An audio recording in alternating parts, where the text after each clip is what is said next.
What is the best oil for cooking?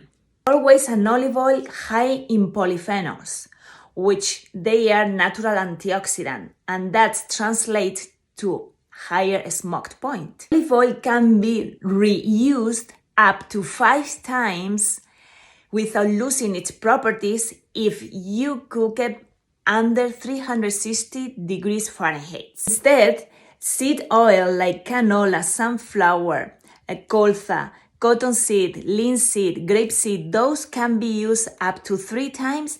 After that, their composition change.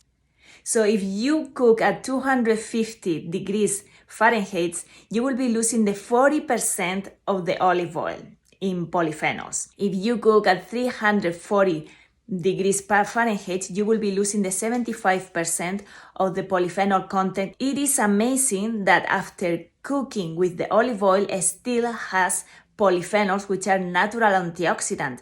For you, it's an anti-aging even after being cooked with it.